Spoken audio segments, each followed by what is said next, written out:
Again, we talked a little bit about this before. The basically like a computer there on Jeremy's leg, a way for him to just check out the data, see some of the data that also Reed and Victor are getting to see, but in those much bigger displays for Orion. Right, yeah, it's basically a tablet on his leg, and it's actually plugged into a cord nearby that allows him to have a screen repeater so he can see what they're looking at.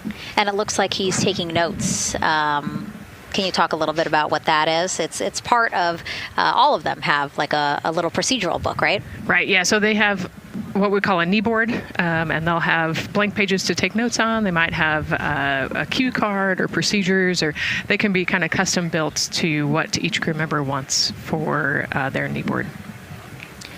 This mission, of course, built by people and companies in all 50 states, as we've been saying throughout the broadcast, and with our international partners as well.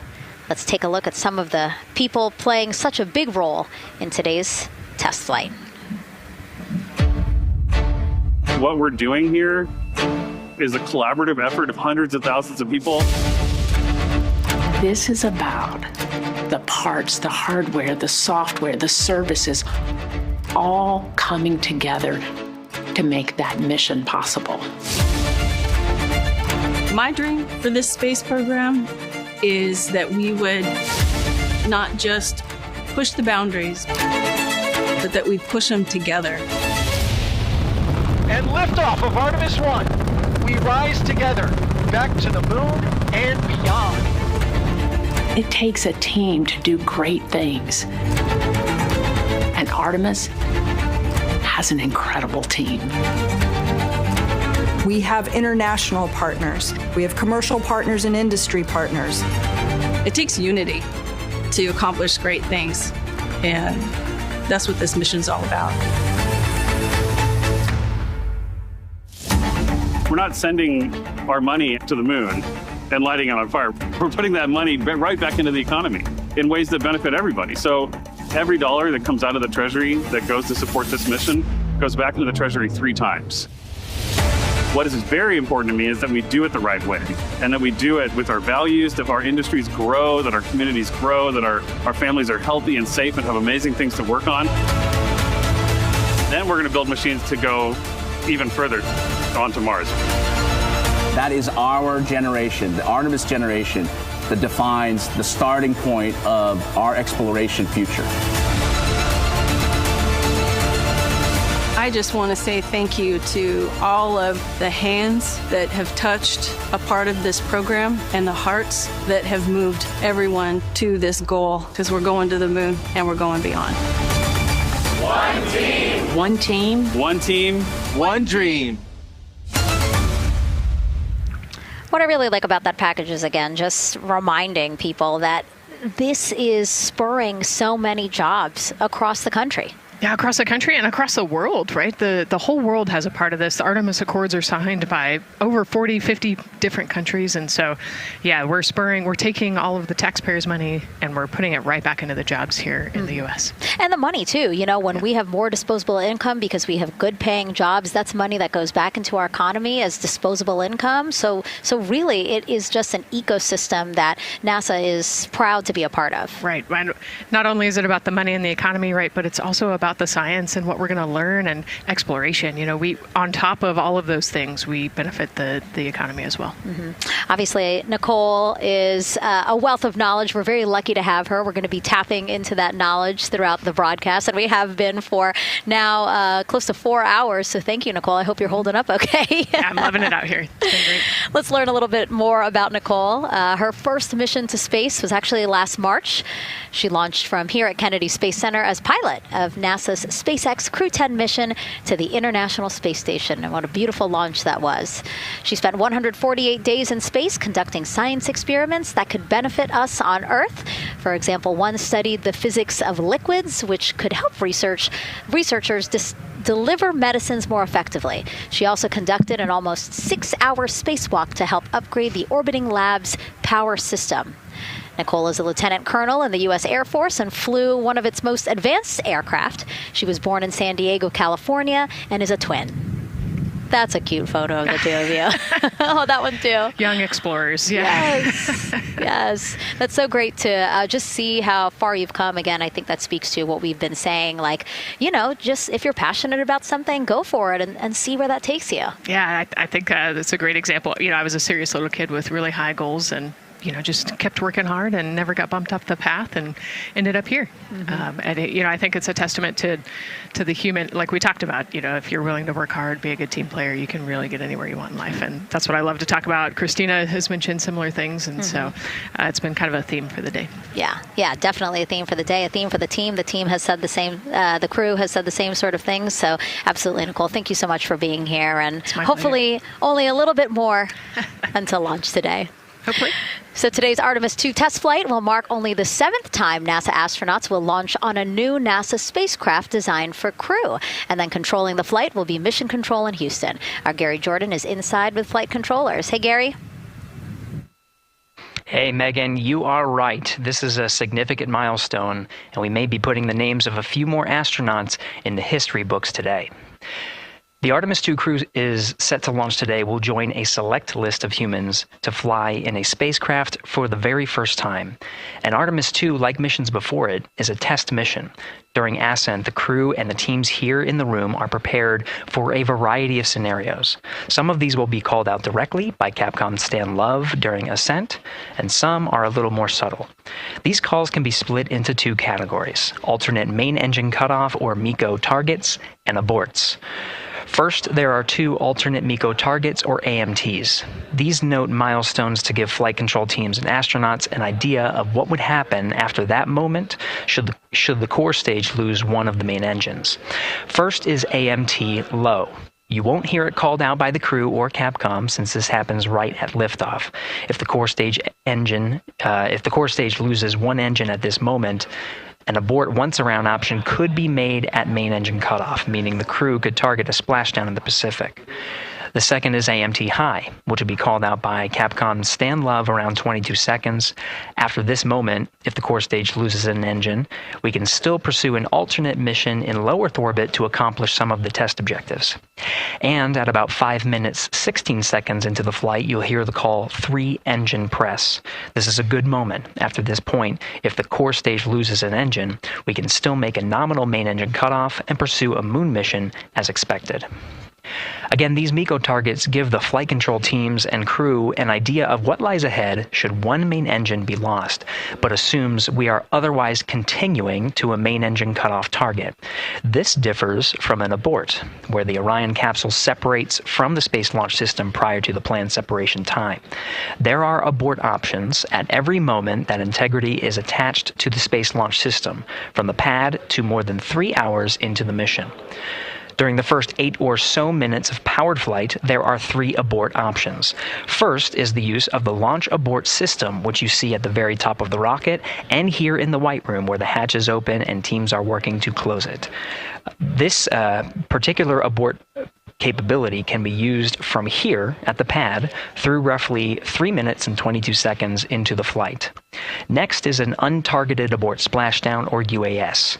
This uses Orion's service module engines to escape the SLS and becomes available immediately after the launch abort system jettisons.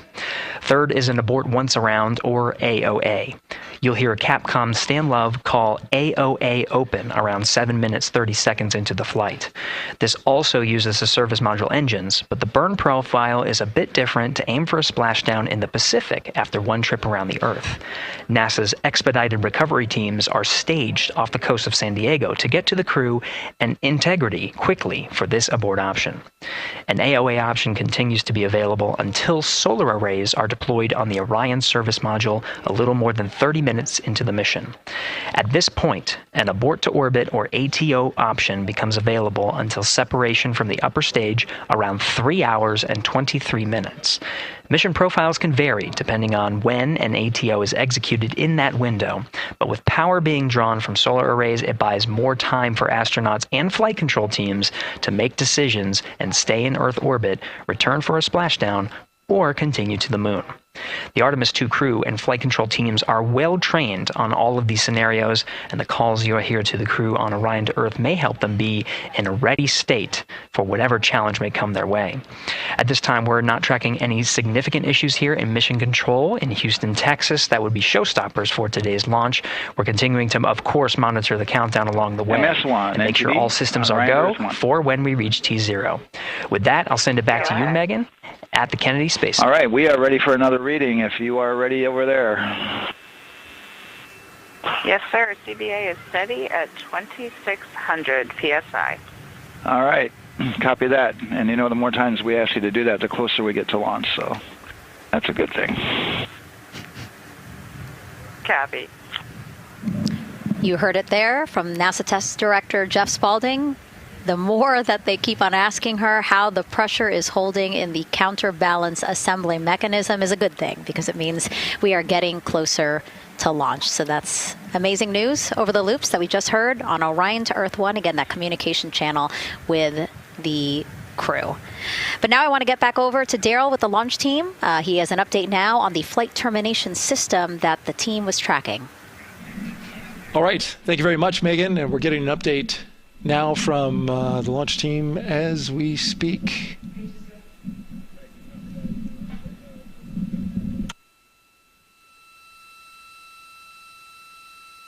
All right, stand by 1 second.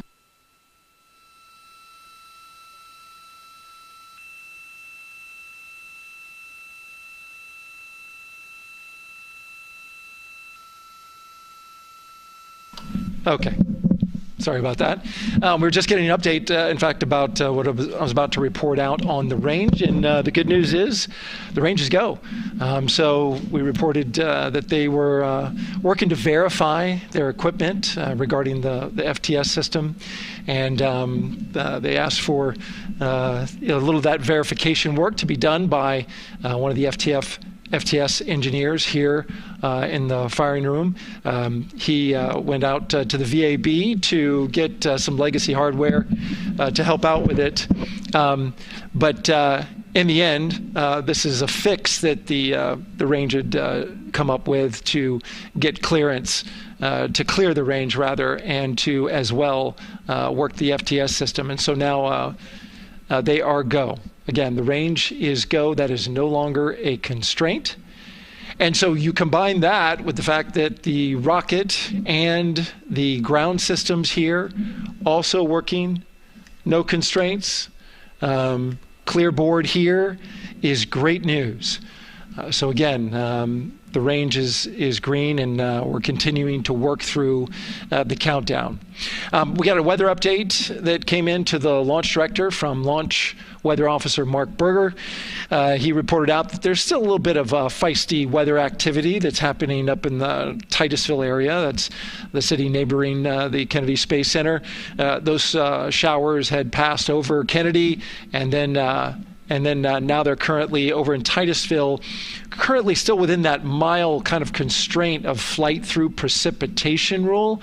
But we're still far enough from the window that it looks like it won't be an issue. And in fact, we're seeing some good sunlight now breaking through onto the launch pad. As you can see, it's actually shining on the other side of the rocket here. But to the west, we're starting to see some of that clearing that was forecast. And so the launch weather officer held his forecast for 80% go for flight during our launch window tonight, which, as a reminder, is 6:24 p.m. Eastern Time until 8:24 p.m. Eastern Time.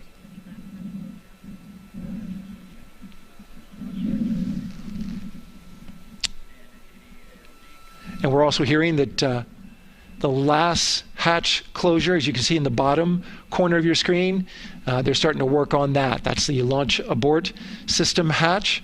There are two hatches, the crew hatch and the launch abort system hatch. And the closeout crew that you see right there, right on time with their work as they go to shut. And you can see it in motion right now, that launch abort system hatch. That's the latest from the firing room. We'll send it back to the host desk. Thank you so much, Daryl. Great news all around. And yes, we did just see them close the last hatch. And now we are looking at a live view of Banana Creek. Lots of people there, I'm sure, relieved to hear that that issue with the flight termination system has been resolved. And we are go for launch. Go for launch from the range, go for weather, and go from all of them, I would imagine. Yes, it's got to be exciting. The crowd is building. And as Daryl said, you can start to see the sun poking out here, and we can see all the clouds are moving north and moving away from us. So it's all good news. And so as we know, we have our Leah Martin down there at the Banana Creek viewing location, and she's standing by with some other guests. Hey, Megan, I don't know if you heard that huge cheer just now. If you heard a big rumble, as soon as Daryl said that the range was clear for launch, everybody clapped. It was super excited as we get to do some final countdowns. Standing next to me, I have Hudson and Maddox, the son of brothers here. And I asked you a little bit earlier, how excited are you to be here for launch? What did you say? I'm very excited. It's our mom's birthday, and, you know, not a better way to celebrate right now. I asked you on a scale of 1 to 10, how excited are you? Would you say? 11. Yeah, 11. I'm very excited. Super excited. Yeah. So, Megan, we've been watching the launch broadcast here and hearing some of the questions that you and Nicole have been asking and answering. And I actually wanted to ask these two kids, if you could take a 10-day trip around the moon and take 3 people with you, who'd you take with you? Well, I'd take my dad and my mom. And, I mean, I don't know. Probably my best friend. I'd just say one of my friends, you know. Oh, one of your friends. So brother got left out. Who would you take? That was just what I was thinking. My dad and my mom and my best friend. That's a pretty good answer. Your brother can get his own trip to space, right? Yeah. So I'm actually joined here also by Dad. Now, you were sharing with me that a lot of the work that you've been doing over the last several months has been prepping the launch teams, our engineering teams, our ground systems teams to get ready for launch, to be mindful and to be in this moment. How does it feel to be standing here knowing that the people you've worked so closely with are doing what they're passionate about, or doing what they were born to do, moments away from launching this rocket? I mean, this is an exceptionally happy moment for us and all of us and the people that are, about to take off on this historic trip here. And I'm grateful to know that we've helped in some way, shape, or form to help them stay steady and calm, in such an exciting time within the agency. And so to just be here and witness it and know that, they've got some tools to help them stay calm and steady is everything to us. So. Fantastic. Well, Megan, we are standing by ready to go, and we're ready to cheer this team on. Thanks so much, guys. And yes, Leo, we did hear that cheer. That was very exciting. I think the vibe over there is they're celebrating, they're having fun. And here, once they heard that we're go for launch, everybody had to run back to the camera and work. It's a little bit of a different vibe, but I definitely think that people are excited, especially as we see now live inside of the White Room at the launch pad. The closeout crew has closed the launch abort system hatch. You saw there, we took it live. Took a lot of them. I think all of them, except for one. I think it took 3 or 4 of them to push that hatch door close. And then they felt around the perimeter of the door to make sure that everything was sitting just right. Right, yeah, we talked about how heavy the crew module hatch is. This hatch is just as heavy probably. And so, they're working the closure here. And working those connections, and you can see, there's still 3, 4, 5 people that we can see in the White Room. It takes a lot of people to get these hatches closed and this rocket ready to launch. Mm-hmm. And so the next step in the countdown is that this team will start closing out the White Room. So basically disconnecting things, stowing things, making sure that when they leave, there is nothing that isn't supposed to be there. And really, then at that point, it's just all 4 of the crew member, Victor, Reed, Christina, and Jeremy by themselves at the top of the launch pad. Yeah, and then eventually that crew access arm will move away, and then it'll really just be them up on top of that rocket. Mm-hmm. Yeah, your eyes lit up when I said that. That's exciting. It is. It is. Yeah, we had a moment, we talked a little bit about my fear of heights, but most of our crew is afraid of heights. And so there was a moment where I realized that it was just us, 100 and some odd feet up and no way. No crew access arm. And may or may not have said something that made everybody go, huh. Were you wondering to yourself, how did I get here? We're pretty far up. That crew, again, bringing that drag-on camera. That camera is a handheld camera that is a live look for teams who are remotely watching these operations closely. Again, verifying that things are as they should be before the crew starts, the closeout crew starts leaving the white room. You see them checking their procedures. You can see they're covering the ends of those hoses. That's to protect those hoses from FOD. So we don't want any dirt or anything to get into those while we transport them and stow them. So you can see Andre there working to close out the hoses as well while they're cleaning up the white room. And so they'll tape that close. You just saw number 5. Number 5 holding some tools. Again, we'll stow those away. You have to account for everything. Obviously, they did have tools out. They did have procedures, paper, notes out. Like, all of that has to go. Yes, and you can even see on number 3's hat, he's got a string that's connected to his suit there. Mm-hmm. That's, again, just to make sure that we don't lose anything. If, gust of wind or you get knocked or something, you don't want to lose a single thing in the white room. So everything is tethered, everything is accounted for, and everything is protected. The crew now, another live view of them inside Orion. Jeremy, Christina, and Reed and Victor on the right side of your screen. What do you think they're thinking right now, Nicole?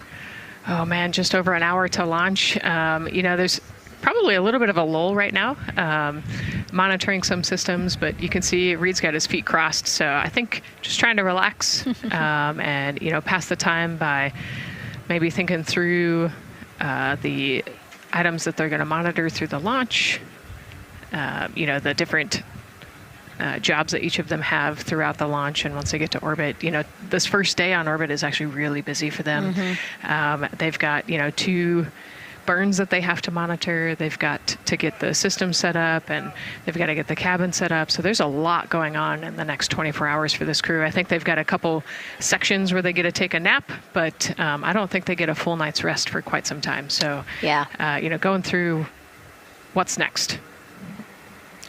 And so as we say that, imagine what it would be like to live in a spacecraft for 10 days. Let's take a look at what life will be like in Orion. Artemis II is our first crewed mission back to the moon since the Apollo program.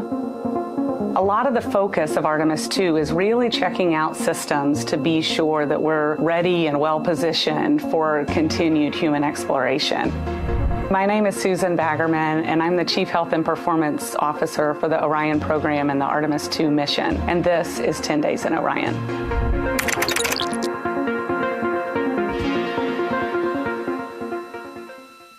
For this mission, the crew will launch in the Orion spacecraft on top of the Space Launch System rocket, or the SLS rocket. Once they've launched and achieved orbit, they'll continue on checking out many of the different critical Orion systems, check out some of the critical medical systems, and be sure that we understand how the crew would do that successfully within the volume of Orion. We also have, of course, systems to feed the crew. They have a potable water dispenser that they'll check out. And then we also have a food warmer. Kind of looks like a suitcase that the crew can use to heat their food. They're also going to check out the flight wheel system. We'll have the crew perform some initial exercises. Part of that is to ensure that the flight wheel is actually working, but part of it is actually to be sure that our environmental control systems are actually working. For sleeping, the crew will sleep in sleeping bags. Some crew members like to be very tightly bound up, and some like to float very free. They'll use the toilet for the first time and be sure that it's able to flush. While they're on their journey, they'll do some testing that they quickly don their suit just to be sure that we would be ready in the future for an emergency. They'll also check out our radiation shelter. If we were to have a solar particle event, we would be asking them to take stowage out of the stowage bay and put it in some specific locations on the vehicle, basically for it to serve as shielding.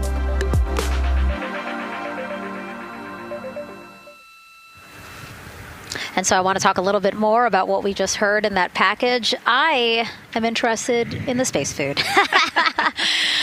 So Reed, Victor, Christina, and Jeremy have a pretty big menu to choose from, so that's really cool. We're actually going to pull up a graphic now that kind of shows you some of the food that they're going to have with them on their 10-day journey around the moon. We know of more than 10 types of beverages. There's coffee, a mango peach smoothie, apple cider, lemonade. So those all sound delicious. And now I've just remembered I haven't eaten lunch. They're actually not too bad. I actually have a mango peach smoothie with me today. No way. Yeah. So you can see they come in these little packets here, but it's just kind of a dried powder that you add water to. So this would actually, you'd add 175 milliliters of water and let it sit for 2 to 5 minutes, and then you can stick a straw in it. You saw in that package they put a straw on the top septum portion there, and then you can drink it. And so this is the packaging. This is food that you brought up with you, or that you had while you were at the ISS. Yes. Yeah. Actually, this is all food that we have available to us on the standard, what we call the standard menu on the space station. And so, actually, the graphic there showed quite a bit of the standard menu that they're going to take with them. So, let's pull space it back food up, is space actually. food. Yeah, we can use the food that we have been using. You know, our food lab at Johnson Space Center actually creates that food, and then they stabilize it and they package it for us and everything. So they do a really wonderful job out there. We've got different types of food. You know, you can see I've got this is a soup, tomato basil soup, so thermal stabilized. It's already hydrated, so you just throw it in that food warmer that we talked about, and then you can eat it. But then we also I have some shrimp cocktail here that's irradiated, so it's in a package that protects it. I'll show you. I've got a brownie too. That's probably my favorite one. But are we eating it? We might, if you're. Yes. Look, see, they want us to eat. I don't know what happened, but it worked out with what we were saying here. So it's in an outer package to help protect it against radiation, and then it's in this inner package. And so this cosmic brownie, actually the trick, Anne McLean, my crewmate, taught me. The trick is you got to put this in the food warmer and get it nice and warm, and then you can get it. But so what we do is we just take scissors and you open it up, and then it comes right out. So these brownies are nice because they don't have a ton of crumbs, and so you can actually just eat it pretty easily in space. You know, if you imagine, that would not happen in space. It would not fall. But yeah, so we've got all sorts of things that you can actually eat. The menu's pretty good and pretty diverse on the space station, and then as you saw, pretty diverse for Orion. Nice. Yeah, that's amazing. And again, here's a look at the crowd that's starting to continue to grow here as we get closer and closer to launch. We are now under an hour from the opening of our 2-hour launch window at 6:24 p.m. Eastern Time. And so let's take some questions from social media. We haven't taken some of those for a while. You put that brownie away, Nicole, or I'm going to steal it. Nicole, we have another celebrity who submitted a question. Let's take a look. Okay. A quick question for the Artemis crew. What food from Earth would you bring with you into space? And why would it be lasagna? Because that's the greatest food. Again, not really a question. Yeah. Because he was like, it's lasagna. It's got to be lasagna. You know, there is lasagna on space station, and it wasn't too bad. Probably not my favorite food of all, but yeah, lasagna's not a bad option. It's a high-calorie meal. If you're trying to, carb load for a spacewalk or something, it's a great option. Yeah, I remember Christina saying that her favorite food on the menu, and actually, she was saying that she was getting in trouble because people kept on saying, you can't eat mac and cheese every day, Christina. We mentioned the mac and cheese and brisket earlier. Man, I would put those two on a tortilla. That would be great. That sounds delicious, delicious. Well, thank you so much, everyone, for sending in those questions. For everyone from a 5-year-old that we got a question from to all the way to Roy Woods Jr. there, a comedian. So thank you so much. And if you're just joining us, welcome to the Space Coast of Florida, where we are counting down to liftoff of Artemis II. You see a beautiful aerial shot there of our rocket on the pad. For the first time in more than 50 years, we are sending humans to fly around the moon and back, and we're taking you all of you with us on this next chapter of human spaceflight. I'm NASA's Megan Cruz, and this is NASA astronaut Nicole Ayers. Great to have you here, Nicole. Yes, this has been a beautiful day. Excited. We're continuing to march towards this launch. Yeah, and if all goes as planned, this crew could travel farther from Earth than any other humans before them and see parts of the moon no one has ever laid eyes on. How exciting. Yes. Exciting is an understatement, I think. That's true. We're going to see the far side of the moon for the first time by humans in a long time. It's important. And as the crowd again builds behind us, more activity that you're seeing here at the Kennedy Space Center press site. We also have a ton of people gathering around the world to watch this history-making moment. So let's take a look at those watch parties now. Oh. That crowd has grown. We checked them probably like 30 minutes ago, and it was half that. But again, as we get closer and closer to launch, we are seeing more and more people gather together, wanting to experience this together and not just in a vacuum at home, you know? Yes, this is so exciting. Look at all of those people. Man. And now here we are back in Seattle, the Museum of Flight. Again, people gathered there to show their kid. We see someone walking in the second row there. His first crewed launch to the moon. How exciting. That is exciting. Hello, everyone. Woo. Oh, that's so great. And now let's get you up to speed on what's happened so far. Again, we are now within an hour of the opening of our launch window. So what has been happening so far today? Well, a lot. After waking up and grabbing a bite to eat, our Artemis II crew suited up inside the historic crew quarters, a tradition that dates back decades. Teams helped them into their custom Orion crew survival suits, and just like other crews before them, they gathered around a table for a card game to pass the time, but to also burn off any lingering bad luck before they walked in the footsteps of every NASA astronaut launching from Kennedy Space Center since Apollo 7 in 1968. They walked outside the Neil Armstrong Operations and Checkout Building to greet a crowd of family, friends, supporters before getting into their Astrovan for their security-escorted ride out to historic Launch Complex 39B. They got a close-up look at the SLS rocket, then walked across the crew access arm and climbed one by one inside their Orion spacecraft. After that, teams conducted final checks with the crew before closing both hatches, the crew module hatch, as well as what you're seeing there, the launch abort system hatch. And now we are back live at the pad where the closeout crew is getting ready to leave the White Room. They are now tethered, Nicole, because they are about to move some pieces that connect the Orion spacecraft to the White Room, correct? Yes, there's kind of what I would call a shroud. You can see them working that there. So it is actually connected, so that way the gap between the crew access arm and the crew module, and well, I guess that's the LAS there, is covered. But they're about to remove that so that the crew access arm is not connected to the rocket in any way, so that it can retract here in the next few minutes. And for how we're looking with the launch countdown milestones, let's go to Daryl Nail in the Launch Control Center. All right, thank you very much, Megan. And as you can see there, the finishing touches, as you've been talking about, to the LAS, which brings me to that subject, because we currently are hearing the launch team is working an issue that was reported out with the LAS. At least there's an issue apparently with a battery on the LAS. The engineer who is in charge of the launch abort system sits on console here, reported that a temperature for one of the two LAS batteries is out of range, and although it's not a constraint for launch right now, it would be when that temperature is checked inside of T-minus 6 minutes, which is inside of terminal count. So right now, the team is working some troubleshooting on this issue.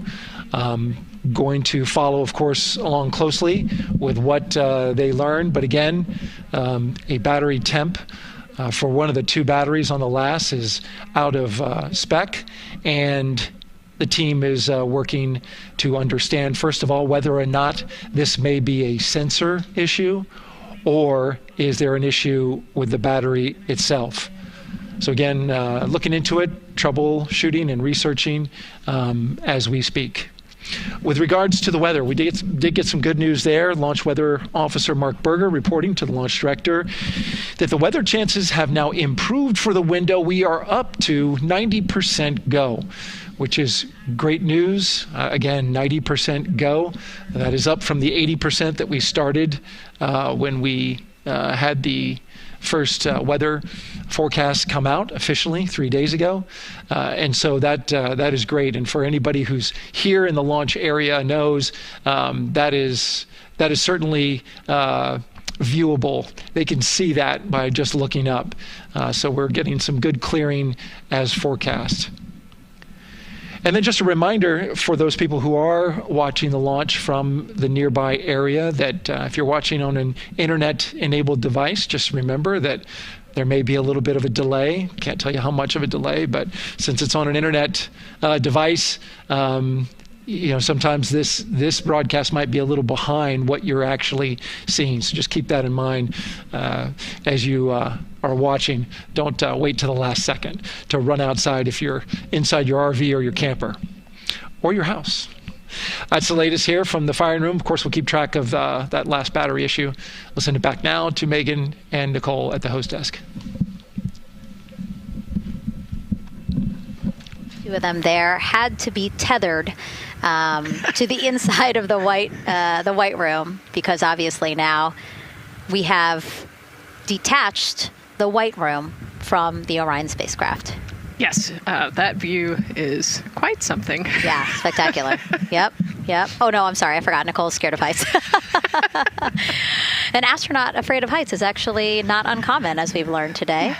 But yes, so obviously, again, things proceeding as we march closer to the opening of our 2-hour launch window at 6:24 p.m. Eastern Time. Again, the closeout crew just finishing up those last couple of things they have to do before leaving the white room and then leaving the pad, leaving only the 4 Artemis II crew members inside the spacecraft by themselves at the pad. Yeah, and then we'll be curious to follow the battery issue on the LAS as well. I think sometimes it's just a sensor issue, sometimes it's a battery issue. So hopefully they figure that out quickly. Mm-hmm. And so if we can take a shot of the crew inside the capsule, if one's available, why don't we talk a little bit more about each of them? So we have Artemis II Commander Reed Wiseman, Baltimore native, and he's actually, you see his feet in that shot there from inside Orion. He's been in space once before as flight engineer for Expedition 41 aboard the International Space Station from May through November 2014. During the 165-day mission, Reed and his crewmates completed more than 300 science experiments in areas like human physiology, medicine, physical science, earth science, as well as astrophysics. They actually set a milestone for station science by completing a record 82 research hours in a single week. He also served as chief of NASA's astronaut office from December 2020 to December 2022. His 2 daughters were out to wave goodbye to him as he made his way to the launch pad. And again, there's Reed's feet. Reed is the one sitting in the seat to the right, closest to our camera there. So looks like he's relaxed by the body language of his feet. Yeah, I think they're kind of in a holding pattern, if you will, or a waiting period. So it makes sense that he's a little bit relaxed. He's also kind of just a relaxed person in general. He's wicked smart, but has a demeanor that keeps everybody calm. And so I think we're seeing that here today. And so in this shot, Reed is the one sitting on the left, and to his right, Artemis II pilot Victor Glover. NASA selected the California native as an astronaut in 2013, and at the time he was actually serving as a legislative fellow in the United States Senate. His first trip to space, November 2020, pilot of NASA's SpaceX Crew 1 mission. That was the first operational mission of NASA's Commercial Crew program, which resumed launching American rockets from American soil to the International Space Station since the end of the shuttle program. Victor is a U.S. Navy captain and naval aviator who served as a test pilot, racking up more than 3,500 flight hours in more than 40 different aircraft. So again, he probably feels pretty at home in the pilot seat of Artemis II. Yeah, I think he does. He got to say goodbye to his wife and 4 kids. Again, those were the family that he had here at Kennedy Space Center before the 4 of them drove out to the pad. Yeah, and you can see there, we talked about Victor's energy earlier, and you can see him working through, pushing some buttons on the displays. Looked like he was pulling up a procedure, so he's following along and ready to go, looks like. And then Mission Specialist Christina Cook, sitting on the upper left-hand corner of the screen there, native of Grand Rapids, Michigan, was selected to the Astronaut Corps in 2013, same class as Victor, served as flight engineer on the International Space Station from March 2019 to February 2020. During that time, she set a record for the longest single spaceflight by a woman with a total of 328 consecutive days in space. How cool. She also participated in the first ever all-female spacewalk. And before becoming an astronaut, Christina helped build space science instruments and led scientific fieldwork in some of the most remote environments on the planet. Her hobbies include surfing, rock climbing, and community CDR, service, yoga, and photography. Go ahead, NCD. There's a couple of suppressed overvolt messages. We're going to go ahead and clear those off your screen. We see them and we copy. All right. NASA test director. We're still working here, trying to get through everything. So we're getting close, and then trying to talk that other issue that we just picked up a little bit ago. But I think work-wise, we're doing really well. Sounds good, NTD. We're doing great on board. Glad to hear it. NASA test director giving an update to the crew. Some messages flashed on their displays. Just wanted to say that they didn't have to worry about that. We're going to clear that. And that also just reassuring the crew, again, that they are tracking and working the issue with the launch abort system battery. Yeah. All right. And then first-time flyer, Canadian Space Agency astronaut Jeremy Hansen will fly to the moon as a mission specialist on the Artemis II mission. The London, Ontario native selected as an astronaut in 2009. After that, he worked as Capcom at NASA's Mission Control Center in Houston. Capcom stands for Capsule Communicator and is the sole direct voice communicating with astronauts while in space. Jeremy also participated in training exercises, really cool ones like living on the ocean floor off the coast of Florida to simulate deep space exploration for a week. In 2017, he became the first Canadian to lead a NASA astronaut class. He also enjoys getting out on a sailboat, rock climbing, and mountain biking. He has a wife and 3 children. And he's the one that you see bottom left-hand corner of your screen. I know, I'm trying to see what he's doing there. Christina's looking too. And so there is your Artemis II crew inside the Orion spacecraft. And this is actually the 7th time NASA astronauts will launch on a new NASA spacecraft designed for crew. And if you're wondering about the first 6 crewed test flights, here they are. All systems are go.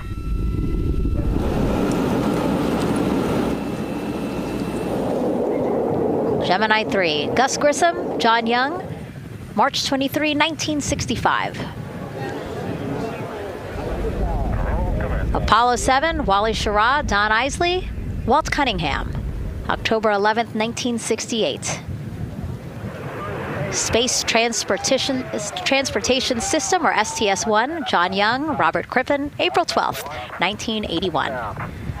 Then NASA's SpaceX Demo 2, Doug Hurley, Bob Behnken, May 30th, 2020, followed by NASA's Boeing crew flight tests. Butch Wilmore, Sonny Williams, June 5th, 2024. And now, Artemis 2 with Reed, Victor, Christina, and Jeremy. It is really surprising, honestly, to hear that through all these decades, through all these launches we've had, this is only our 7th new vehicle that we're testing for crew. Yeah, you know, we have so many different missions that we think about and we talk about, but really 7 vehicles that we've tested and that we're flying. You know, I like to think of spaceflight really as a permanent test, right? We have, you know, hundreds of missions or so. You know, an airplane that gets tested and then flown has thousands of data points. And so really spaceflight is always going to be in the test field. And I think it's important to remember that, especially as we put humans on rockets that we never have before, or for the 7th time we start a new vehicle and a new mission. Just getting word now that White Room closeouts are complete, and so the closeout crew is preparing to leave the pad. It's exciting stuff. We are making good time, and the closeout crew is doing really well. 41 minutes, 43 seconds and counting until the opening of our window. And Artemis II is a 10-day mission that will send the 4-person crew on a journey around the moon and back to Earth. It will be a critical step towards future lunar and Mars missions.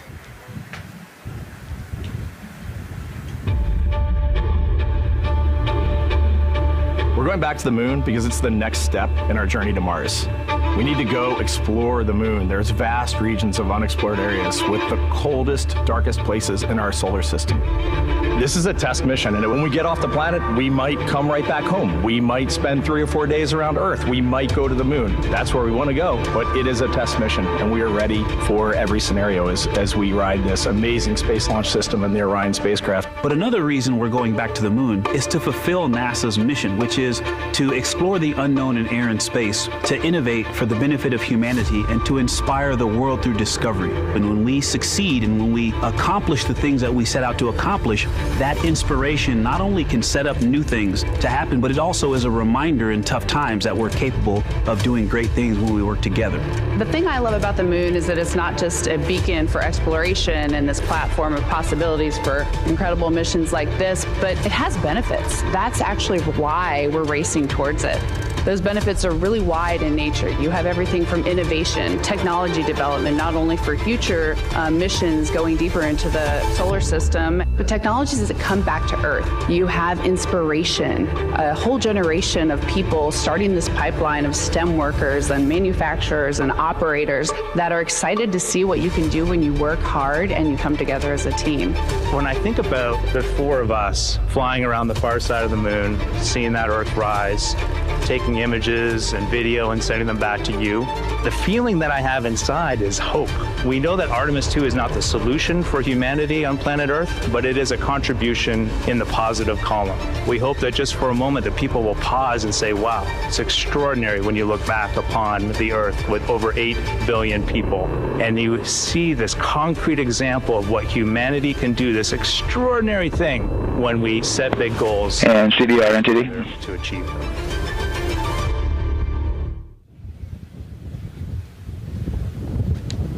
And so Mission Control Houston will control the flight of Orion after a liftoff here at Kennedy Space Center. Here's Gary Jordan, who's embedded with that team. Gary, you might have to pause because we did just hear a call out to the commander in Orion. Will do, Megan. I think that was Commander Reed Wiseman responding to prepare for some of the next steps. We are now holding at the T-minus 10-minute hold. Expected a 30-minute hold. So we are well on the countdown. We are well on the timeline to meet this L-minus time and launch towards the beginning of the window, but continuing to track progress along the way.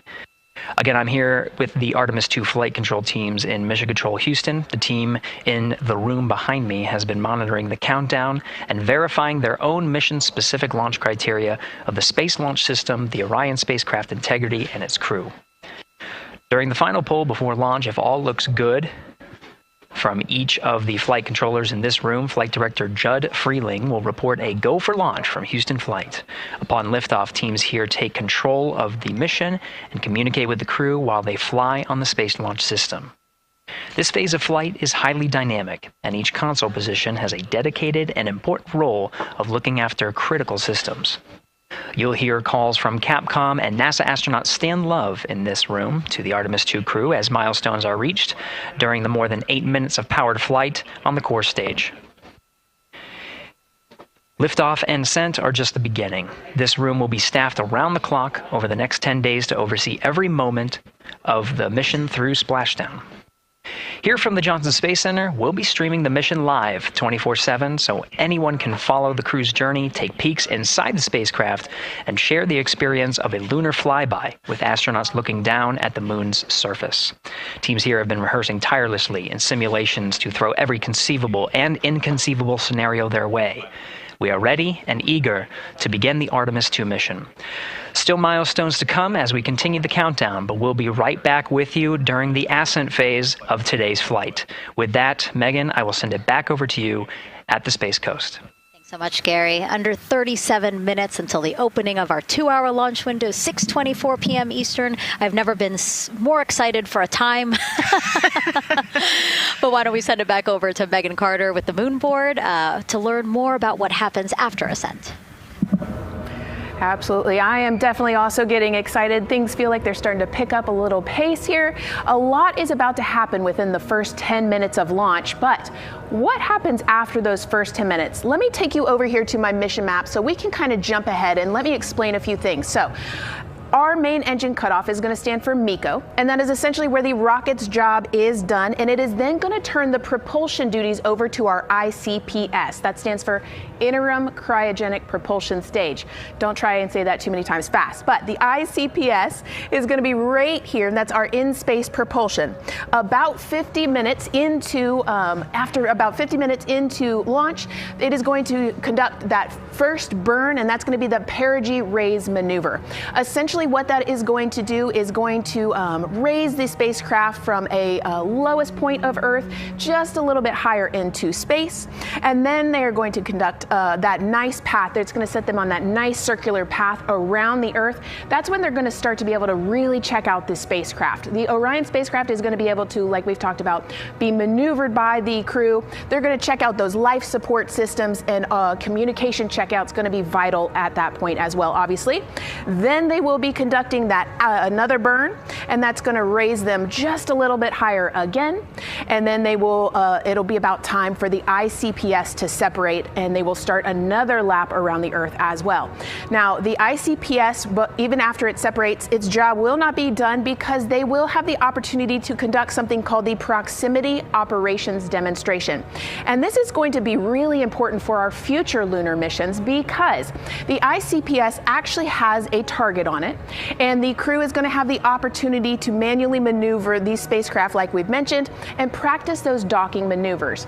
Now obviously they will not be docking for this mission, but that is again going to be critical for those lunar missions in the future.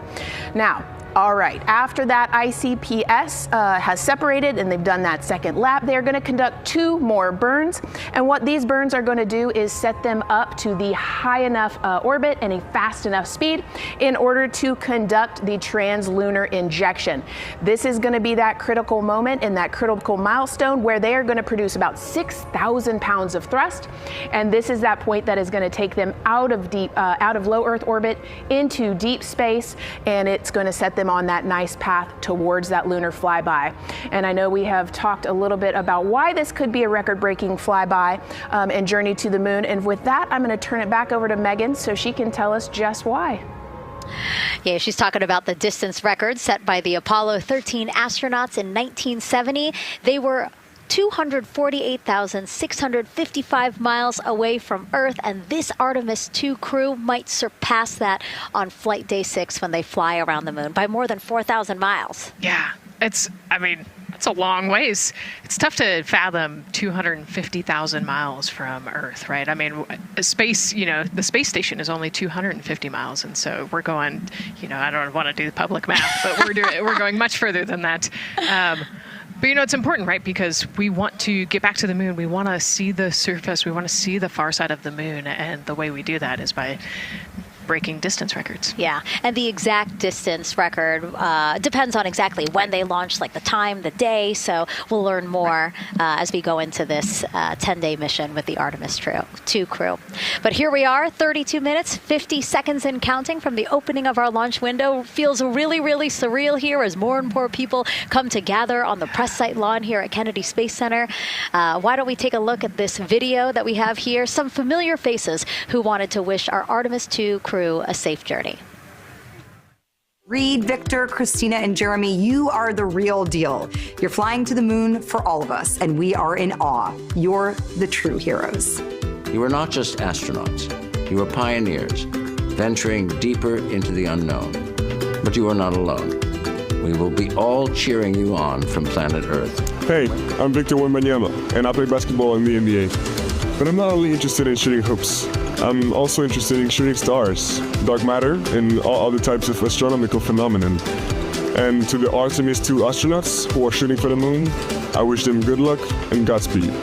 Hi everybody, I'm Ryan Gosling and I play a biologist who goes to space to save the planet in the film Project Hail Mary. But the Artemis II astronauts are going to space for real and they will travel farther from Earth than any humans in history. Sending all our best wishes to the Artemis II crew. I just want to say how proud I am of each of you and how inspired you make me. But it's not just about me. Your mission is going to inspire future generations of scientists, engineers, athletes, and dreamers to do something that they never thought possible. Hey, it's Roy Wood Jr., and I want to wish the Artemis II crew a happy and safe journey to the moon, well, around the moon, to go around. I know what you're doing. You got to look for a parking space. This is to go around the moon, make sure it's somewhere to park, and then you park journey. Good luck. It's actually a really good way to explain what how this mission builds. Again, we are hoping to land astronauts on the surface of the moon in maybe 2 years. So yes, we are looking around the moon on this lunar flyby mission to see where we might park. Thank you, Roy Wood Jr. Okay, and as we look at this live view of the rocket on the pad, there is a spectacular place here at Kennedy Space Center to watch launch from, and that's the Banana Creek viewing area. Why don't we go back there where the crowd is excited, and Leah has the best assignment ever, talking to people who are super excited about being here for Artemis II. Oh my gosh, Megan, you talk about the excitement being palpable. I'm telling you, everybody here on pins and needles as we get just about half an hour away from launch. I've been walking around talking to people and I'm just struck again and again by how many people are here from across the agency. I want to introduce you to just a small portion of the people across NASA who have been supporting this mission. Patty Ortiz, NASA Armstrong Flight Research Center, Orion Program. Orion. Kathy Graves, Glenn Research Center, Office of STEM Engagement. Here we go. David Alexander, NASA Glenn Research Center, Office of STEM Engagement. Jennifer Becerra, Johnson Space Center, the Office of STEM Engagement. Here we go. Right back here. Where are you from? I'm from NASA Glenn Research Center, Joseph Panakitis. Joseph, here we go. Wes Furman from APL. Maria Arredondo from Headquarters, Next Gen STEM. Mark Robinson, Stennis Space Center, Commercial Space. Amira Flores, Armstrong, Office of the STEM Engagement. Molly Kearns, NASA Glenn, Space Communications and Navigation. Matthew Pierce, Goddard Institute for Space Studies in New York City. Here we go, and right over here. Lauren Ring, Ames Research Center, Data Integration. So we're coming together. We're one big NASA team, one big NASA family, and we have one major message before we launch tonight. Okay, guys, what are we going to say? 1, 2, 3. Go Army!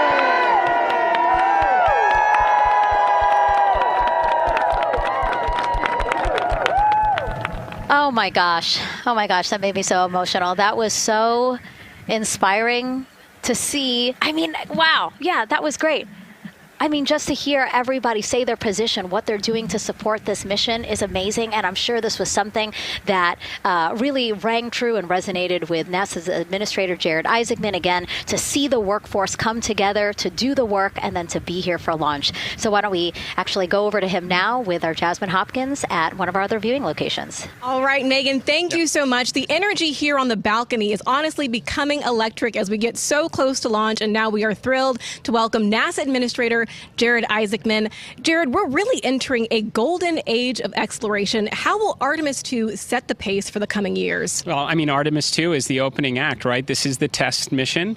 This is getting very comfortable with the SLS rocket, the Orion spacecraft. No humans have ever flown on this before, right? And we're going to put it through its paces. We'll go into Earth orbit for a little bit, make sure Orion's doing okay, and then we are sending them, right? We're going to send them farther into space than any humans might have gone before, 250,000 miles away, and it's going to set up for the subsequent missions. That's why we're going into the golden age of science and discovery right now, because you're going to see a moon rocket launch in 2027 when we do our testing with the lander. We're going to go for the landing on Artemis IV in 2028, and in parallel, we're going to build the moon base, right? And that is going to be filled with science discovery and tech demonstrations that's going to support the enduring presence we're trying to create on the surface. Absolutely. So honestly, history-making years ahead of us, you know, with Artemis 3 and 4. But first is Artemis 2. What will be our single greatest takeaway from this mission? Well, I'll tell you, I mean, after ignition, to me, the moment that I'm going to be most excited for is splashdown. There's no question about that. Good shoots coming down off the West Coast. But look, I think the takeaway from this is gaining extreme comfort in the Orion spacecraft, right? I mean, this is very different than what we've done for more than a half century, right? I mean, the velocities that spacecraft is going to re-enter at, it's going to be new territory for us. We want to get our arms around that completely. So I would say the performance of SLS plus Orion is everything on this one. We want to make sure we do it in as a safe way as we possibly can, understanding what we are undertaking right here, bring our crew back, learn as much we can from the vehicle, set up for Artemis 3 in 2027. Right. And Administrator, we've actually had a pretty young audience today here, some kids running around the balcony. How do you hope Artemis 2 inspires that next generation? You know, I talk about this all the time. Like, you know, one of our overarching KPIs that we should always be tracking is the number of people living and working in space. Well, you know what's another strong number 2 on that one? It's the number of kids that are dressing up as astronauts for Halloween, so that they grow up, that they're inspired to want to join in this grand endeavor, whether they come work with us here at NASA or they join in industry, but they're helping humankind venture out farther, pursue all the secrets of the universe. Yeah, I think we'll see a lot of kids dressed as astronauts this year. And finally, Jared, you've really made it a personal mission to get to know the people behind the work at NASA. Do you have any final thoughts, any final words before today's history-making launch? Yeah, well, one, I want to express a lot of appreciation. I'll tell you what, the 4 astronauts on top of Artemis 2 know this. It takes an army to pull a mission together like this, right? Across all 10 of our centers, all of our commercial partners, the international partners that come together to make this possible. My sincere appreciation for everyone who is currently working the mission right now, so getting them ready for launch, that will be watching over them in mission control, recovering this crew when they splash down off the West Coast. I have complete trust and confidence in your abilities. And everybody else who's not directly working on Artemis 2, Artemis 3 is coming up next year. When this mobile launcher gets back in the VAB, we're going to start stacking. Wow, plenty of excitement ahead of us. Jared Isaacman, thank you so much for being here. Thank you. Thanks for being here. Of course. All right. And with that, let's get back to the countdown with NASA's Megan Cruz. Under 25 minutes and counting from the opening of our 2-hour launch window, and take a look at all these people behind us. I literally, every moment I turn around and I see the clock, I am like, oh, wow. Oh, wow. There are more people and less time. Yes, exactly, which is a great problem to have. Yes. Now, this first crewed test flight of NASA's Artemis program coincides with the 250th anniversary of our country's founders signing the Declaration of Independence. Exploration is a part of America's DNA, and it continues now with our return to the moon. 250 years ago, 13 colonies laid the foundation for the greatest and most enduring democracy in the history of the world. One driven by courage, faith, and freedom. From that moment, we became a nation defined not by where we stood, but by how far we were willing to go. We conquered vast frontiers, invented tools that shaped a modern world. We found light in the dark, and we rose from the earth. Faster, higher, farther. We pushed beyond the sky and into the unknown. We carried our courage into the cosmos, and we planted the American flag on the moon, the defining achievement of American superiority in space. Today, our curiosity stretches farther than ever. American robots search ancient rivers on Mars. New telescopes unfold to glimpse the first stars. And a new generation prepares to return to the moon, this time to stay. For 250 years, America has carried the light of humanity forward. But American exceptionalism isn't inherited, it's earned. Our greatness comes not only from what we've done, but what we're still determined to discover. Because in every era, across every horizon, America is at its best when it's reaching for something greater. America celebrates 250 years, and we are leading the world into the future.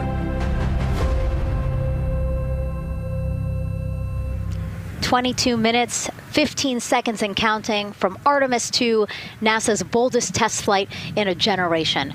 The crew has said this often, that they hope it inspires children around the world. And recently, a group of kids here at Kennedy Space Center got a surprise of a lifetime while watching that rocket roll to the launch pad. Tell me what color it is. Orange. And who's going to be on that rocket? We're going to be on that rocket. I could make it a little bit longer. Did you see it? Okay, so everybody's looking at the rocket because it is kind of cool and impressive. One of the coolest things happening over there right now, though, is it's on top of a giant tractor. Doesn't all food come in like tubes? It's in these like little plastic bags, and you have to like rehydrate it. Sushi. There's not. I haven't seen sushi in space. It's probably hard to keep that back. Sushi mashed together. My favorite part was this one little girl. She had a question. She had patiently held her hand for a long time, and Christina turns to her and says, "Okay, what's your question?" She just goes, "I forgot." It was like, that's a perfect little kid moment. I just Wait, are you my mother's cartoon astronauts? What? Say that again? Never mind. It's a little hard to say. Go Artemis! These two, yeah. You can put it on your hand. Look at this one. Yeah. There you go. I like your dabbing astronaut back there. It's just so fun to see the enthusiasm, the energy, and a little bit of chaos. 3, 2, 1. Wasn't that so cute? I love kids and their excitement and, you know, even just being real. Like, I don't remember what I was know, gonna he ask. goes, but I'm glad you're here. Now here we are, Space Center Houston. The crowd has exponentially grown throughout the day. We started showing you live shots from in there probably an hour ago. And now take a look at all the people there getting ready to witness history together. It's something really special to be able to witness something like this together. Yeah, you know, we've heard from celebrities and officials and kids, and, you know, it's amazing. People from all around the world came here today to Florida to watch. So it's something, it's hard to put into words, just how much support for this mission we're seeing today. And great news, too. Remember, the team was tracking an issue with the launch abort system battery. They appear to have cleared that issue, so we are go for launch. Yes, it's exciting.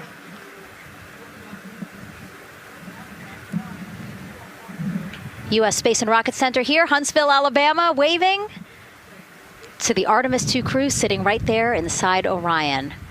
Inside of 20 minutes from the opening of our launch window, and right now we are targeting the top of that launch window, so we could be launching here in about 19 minutes, Nicole. Wow, I don't know if I expected this today. I'm excited, and, you know, I'm glad they were able to clear the problem with the battery on the LAS, and everything has gone really smoothly today. It's been great. The weather cleared up.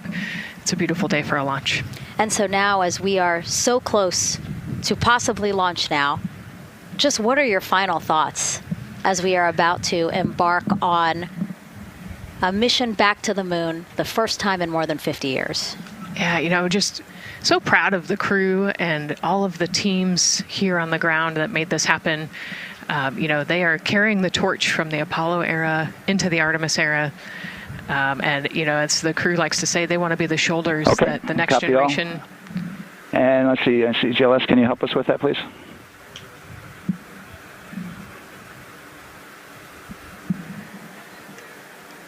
They want to be the crew wants to be the shoulders that the next generation can climb on. 001. You know, I think it's in their patch. We're going for all. It's in the name of their capsule, integrity, representing humility and the professionalism of everyone that got them there today. So proud of them. We love them. We're excited for them. And we cannot wait to see what they see. Just leveraging everything we've learned so far as an agency, taking us from Apollo now to the launch pad here, 39B, with Orion and SLS poised to again fly us into the history books. And before we leave you now here at the host desk to get back into operations, we just wanted to answer one question for you guys. We asked you earlier on today, what are you most excited for? And we asked you to go vote on Instagram and Twitch. Instagram, you guys said launch. Twitch, you guys said lunar flyby. So I think you guys will all be very excited since we are now about 17 minutes from the opening of our launch window today. And so with that, as we approach terminal count, let's send it back to Daryl Nail in Firing Room 1. Daryl. All right, thank you, Megan and Nicole, and just want to give you an update on the launch abort system that you just reported that they cleared. They believe, they're convinced, this is an instrumentation failure. So there are 2 batteries on the LAS. The LAS, of course, and with the help of my 2-year-old son's model rocket, Daniel said I could use this, so it's okay. The LAS is right here. It's the tower above Orion. Orion capsule's inside of here. It's used to pull Orion off the rocket in case something's going on with the rocket, either on the pad or in flight. 2 batteries are bad. Well, I'm sorry, one of the 2 batteries reported an out-of-family temperature, and it was very much out of family. And so they checked their data going back into the vehicle assembly building where they recharged the batteries and worked on them. And they have good, solid data, they reported, that tells them that this is an instrumentation failure, that there's something wrong with the sensor. And so they took it before the mission management team, which has to accept the risk, any changes to launch commit criteria, which this would be one, and they all fully accepted it. So now we are clear as far as that constraint is concerned. And one quick thing as we count down now, we are getting into the final minutes before liftoff. There's a 2-hour window. We haven't quite set the T0 yet, but this is a list of the cutouts. There are 150 cutouts that are included for this 2-hour launch window, and that's important. They're in very small print. That's important because there's basically 16 minutes inside this window that they cannot launch. And these are because of small things flying in orbit. There's a lot more things in orbit than there were back in Artemis 1 when we had 35 to 40 cutouts.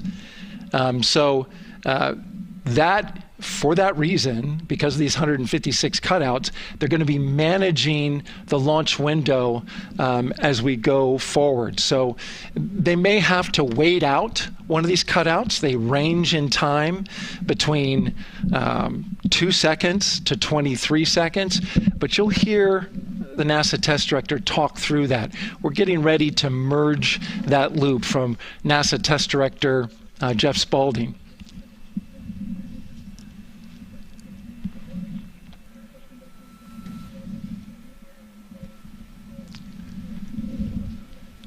And so now I'm listening to the launch team get ready to merge their operational channel.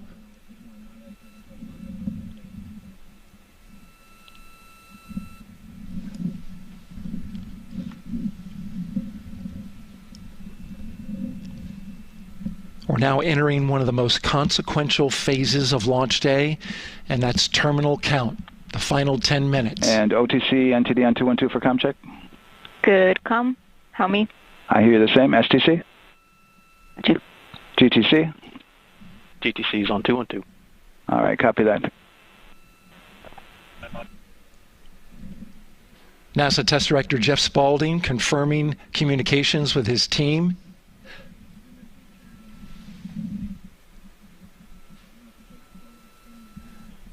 There will be 2 polls that we'll hear. One from Spaulding, the NASA test director, confirming the ground systems and the launch team are ready to proceed. At this point, we have a clear board, no constraints, but we need confirmation from each individual on the NASA test director team. So we'll hear him poll his team. The other poll that we're waiting for is the poll from Launch Director Charlie Blackwell Thompson, who will take that final status from NASA management before giving the go to come out of a hold. And you're seeing the clock count down at L minus 12 minutes. CCL, OTC, Orion, RS1. CCL. Yes, sir. Reconfigure ARS primary loop ISO valves. Copy, that's in work. And CDR, OTC, Orion, Earth 1. Go. ARS loop ISO valves are being closed at this time. Integrity copies. NGDLP. Go. Yes, I had a discussion with Sea Ice and with MER Manager regarding the observation the Sea Ice had a few minutes ago. They were able to confirm with BCI photos that the condition that they observed has been there since 2025. MER Manager has had a chance to review the findings, and they do not have any constraints from either a Sea Ice or MER Manager perspective. Okay. Copy all. And Launch Director, NTD, you copy? Yes, sir. I copy. That's good news. OTC, CCL 212. OTC. ARS primary loop isolation valve configuration is complete. Copy.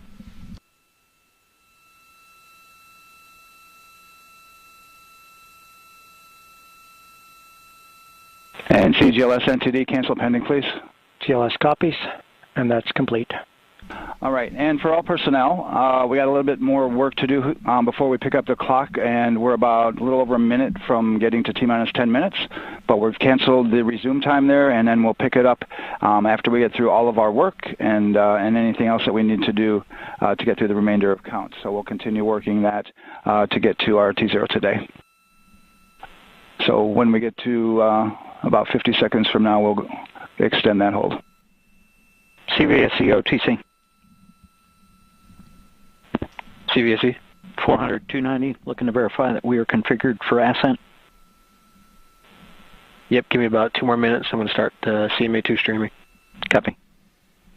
NTD, COSE, hold requested. Copy that. I have an LCC violation of O-CT-004. S-band transponder anomaly. This was a transient LCC violation, so transponder 1 had a demodulated SNR estimate that went down to 2 dBm when it should have been between 10 and 13. It is now back up to 12, but we did lose that for just a moment. It does not appear that we lost our bit sync or carrier lock, which would be indicative that we lost our lock with the vehicle. So at this point, recommendation would still be go. However, we do have a pre-planned contingency procedure if we want to look at that. But again, this was transient, so we're back in a nominal range.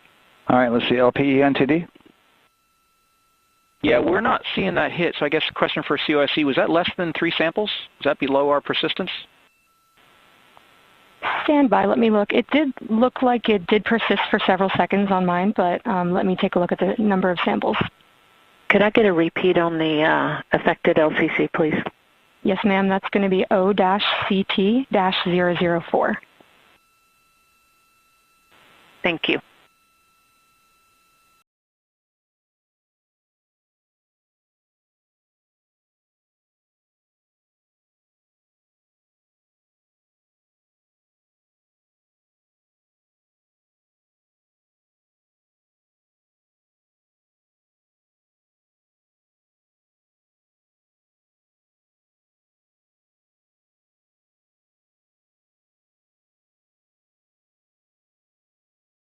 Yeah, us taking a look at the data right here, looks like that was a single sample. Yeah, copy that. RFTS does report that they also lost lock for about 5 seconds. So I would love to ask KUS and see if they also lost lock with the vehicle for any extended amount of period.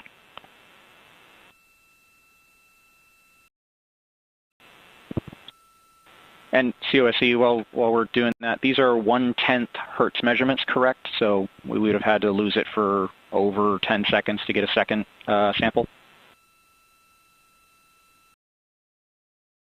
Yes, sir, that's correct. It is 1/10 hertz. Yeah, so from our perspective, the allowance is effectively up to 30 seconds, up to 3 samples based on the 1/10 hertz. This is not an LCC violation, I believe. Yes, sir. I would agree with that at this point. Copy that. We're checking with KUS on 232. I don't think they have 212 access. We're trying to verify, but it sounds like they have a loss of lock as well. 2 seconds. Okay.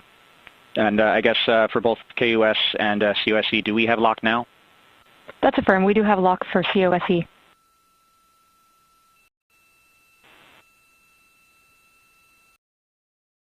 Yeah, so from the integration console perspective, we did have a temporary loss there within the allowable, and per the requirement, let's go. And this is Houston Flight. We have lock and we have good telemetry here in GSC.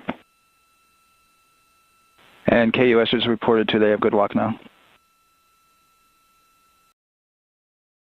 So with all of that, OSC, then are we in a go configuration per your LCC? Yes, sir. Recommendation would be go. Okay. LPE, you concur with that? Yes, sir. LPE concurs go. And Launch Director? Yes, sir. Launch Director concurs go.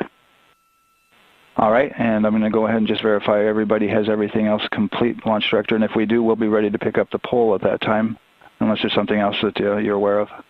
No, sir. Let's verify all our work is complete, and I would like one last check of our constraints list. All right, let's see. OTC, are you still waiting for ComConfig, or are you... That is affirmed, sir. Okay, is that your only open item? Yeah, OTC, this is CVAC. That 400 step 290 is complete. Copy. Okay, so OTC, you're complete with all of your work? That's affirmed. All right, copy that. STC? STC is complete. And GTC? GTC is complete. Okay, excellent. All right, and LPE, just want to verify we have no open constraints at this time. No open constraints. We have a clear board, sir. Okay, tracking the same here. And Launch Director, with that, we are clear and ready to pick up the launch readiness poll with your go. All right, sir. I am go for the poll. All right. And for all personnel, this is the NTD conducting the Artemis II launch readiness check. Verify ready to resume count and go for launch. OTC. OTC is go. STC. STC is go. GTC. C's go. MCO. TO's go. Safety Console. The Safety Console is go. LPE. LPE's go. RTD. RTD's go. Houston Flight. Houston Flight is go. ROC. ROC is go. And CDR. Crew is go. Copy that. Thank you, Reed. And Launch Director, NTD, our launch team is ready to proceed at this time. All right, NTD, I copy all. At this time, I'll perform my poll. Attention on the net. This is the Launch Director performing the final poll for launch, verifying no constraints, and go for launch. EGS, Program Chief Engineer. Artemis Chief Engineers are go. Copy, thank you. EGS, Chief Safety Officer. The Artemis CSOs are go. Copy, thank you. Range Weather. Launch weather is go. Thank you, LWO. And Artemis MMT Chair. MMT's go. Thank you, John. And Integrity Launch Director. Good air voice, Charlie. PLT. Thank you, Charlie. This is Victor. We are going for our families. MS1. This is Christina. We are going for our teammates. MS2. This is Jeremy. We are going for all humanity. All right, Charlie, your Artemis II crew is go for launch. Full send. I copy that. Reed, Victor, Christina, and Jeremy. On this historic mission, you take with you the heart of this Artemis team, the daring spirit of the American people and our partners across the globe, and the hopes and dreams of a new generation. Good luck. Godspeed, Artemis II. Let's go.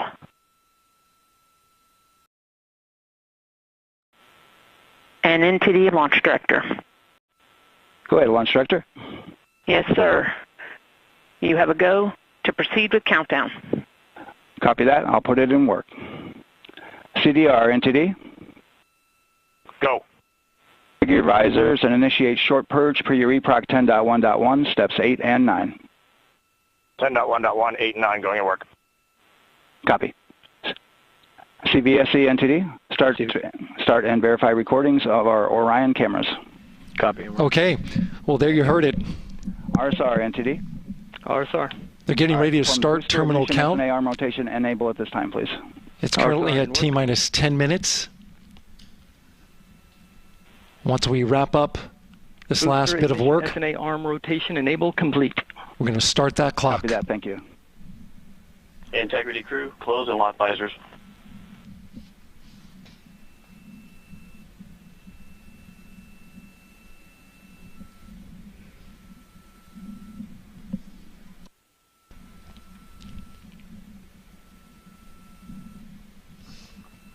You heard an issue, worked in real time with telemetry lock on the Orion. It was transitory, it was very short. They checked the data, confirmed that they had a good lock. This was with the S-band transmitter on the Orion. Worked through that issue, looked at the data, and cleared it. All with the world watching. Impressive work by the launch team. So we have a 2-hour window, which starts in just a few minutes at 6:24 p.m. Eastern Time and goes until 8:24 p.m. Eastern Time. And ECL NTD will be waiting for your verification on the short purge. ECL copies. And for all personnel, once we get that short purge verification, we'll verify that we are clear to go, and then we'll proceed with the terminal count.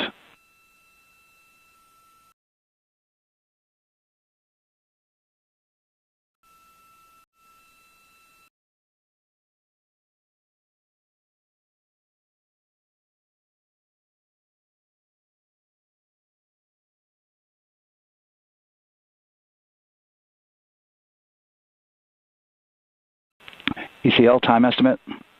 About a minute. Copy.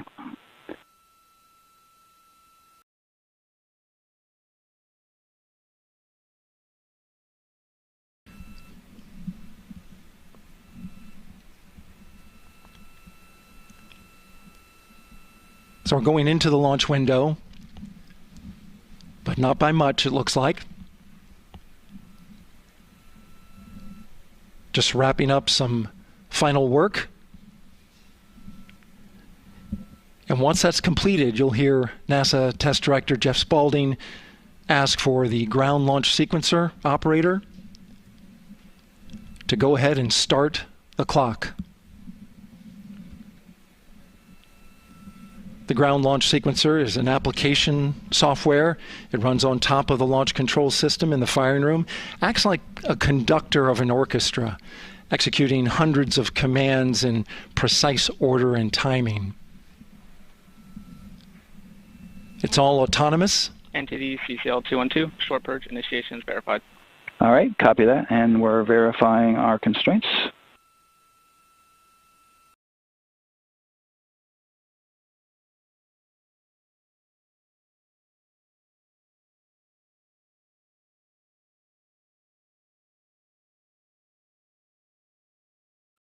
All right, and we're clear from cutouts. And with that, we're going to resume the clock momentarily. And CGLS, you can resume the clock on your mark. GLS copies. 3, 2, 1, mark. GLS mainline has been initiated. T-minus 10 minutes and counting.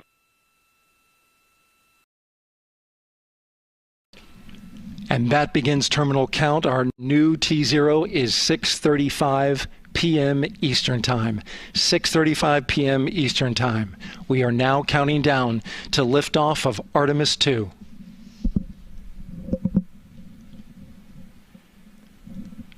From now on, you're going to hear two voices on the loops.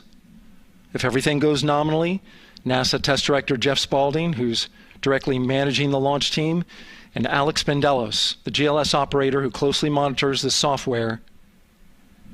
He has the ability to stop and restart the countdown.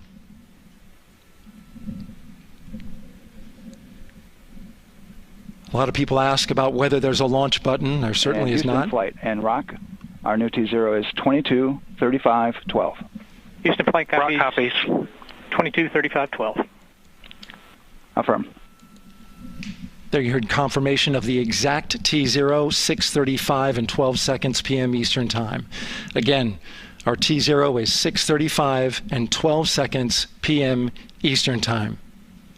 But as I was saying, there's no launch button. This is autonomous.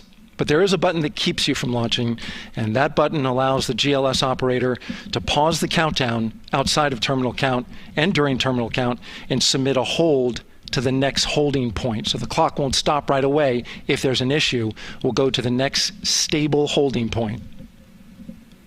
This is how GLS configures the rocket and ground systems to a stable point where they can stop the countdown if that's needed. But right now, we are counting down. Our next big milestone, looking to retract the crew access arm. GLS is go for crew access arm retract. And there you see the crew access arm moving away.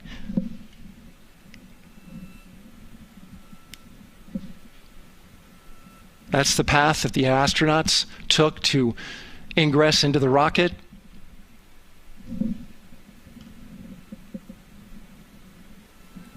Until this point, that was their way off the pad if they needed to evacuate. But now with that arm retracting, the backup transitions to a launch abort system. And they'll begin arming that shortly.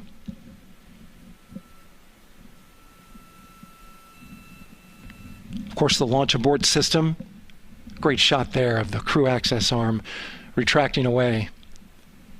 The launch abort system is the tower at the top, and that's what would pull Orion and its crew off the top of the rocket in case of an emergency, whether it's on the ground or in flight. This is critical safety hardware that protects the lives of the astronauts.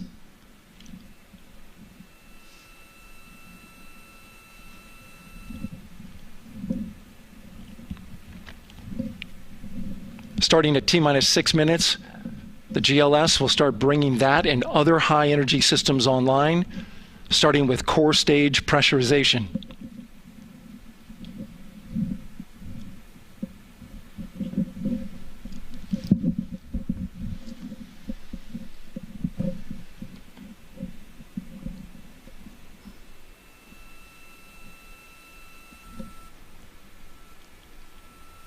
Weather is 90% go. The range is go. All systems are go.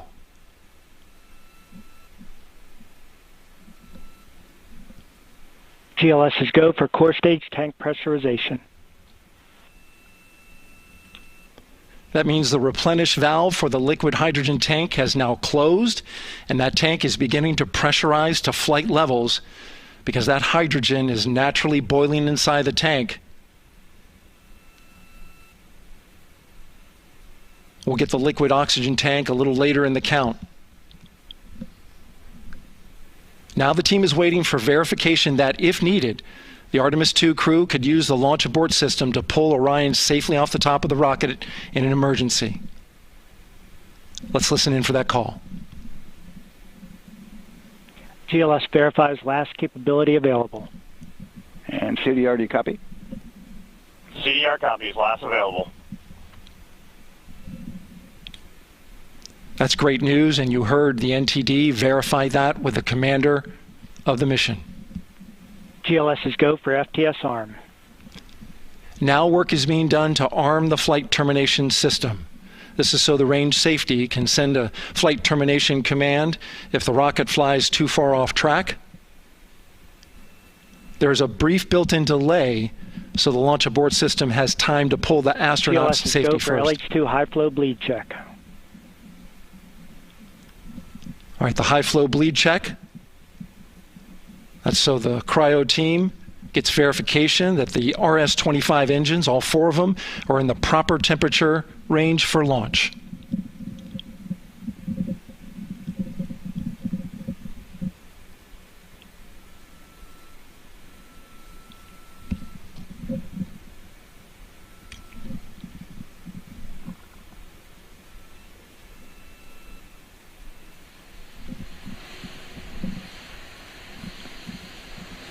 GLS is go for core stage APU start.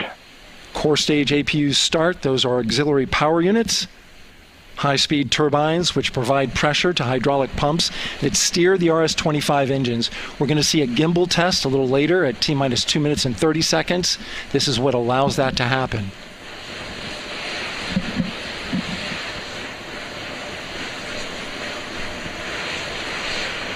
Coming up in about 20 seconds, we're listening for go for purge sequence 4. That's a helium purge of the 4 core stage engines downstream of the propellant valve. This gets all the air and moisture out of there.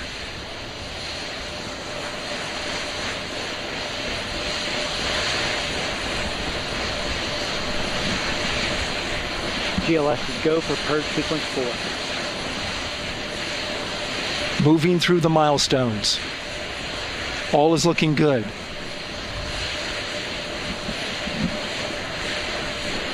Coming up in just a few seconds, we're going to get that thrust vector control actuator test. This is a gimbaling of the engines.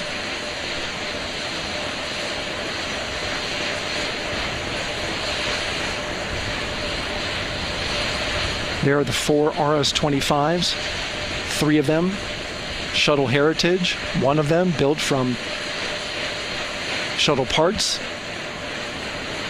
And there you see them moving.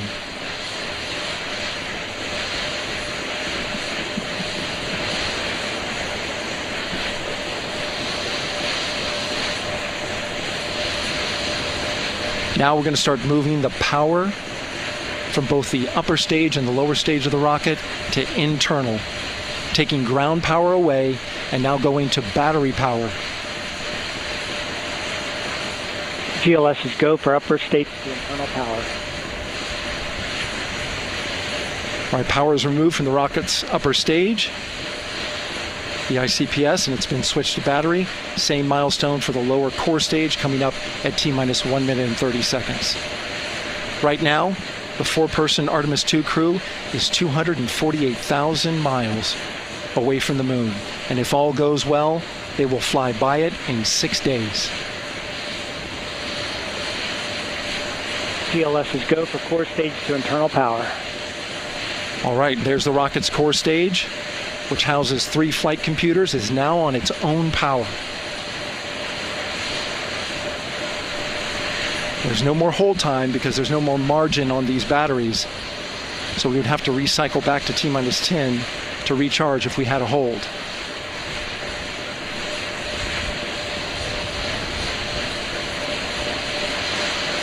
One minute. Right now, the rocket does not know what the T0 is, but coming up at T-minus 33 seconds, control shifts from the ground launch sequencer to the rocket's onboard autonomous launch sequencer, or ALS. The rocket will count itself down, but honor any holds that could come from the ground. Now, shortly after liftoff, Houston will take control of the rocket, and my colleague Gary Jordan will take over commentary. GLS is go for ALS.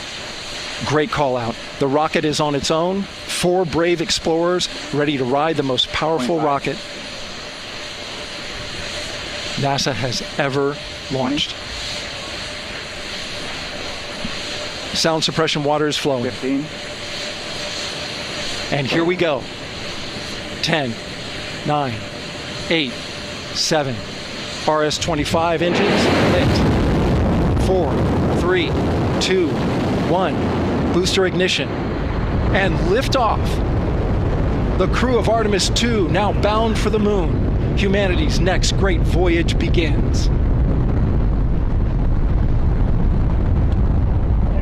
Good roll pitch. Roger, roll pitch. Houston now controlling the flight of integrity on the Artemis II mission around the moon. Integrity, AMT high. AMT high. On time passing 30 seconds into the flights. Integrity passes the alternate beacon. Target milestone. Mission Control Houston seeing good performance on the 4 main engines. Space Launch System core stage. Integrity, 3 miles in altitude. Traveling more than 1,200 miles per hour.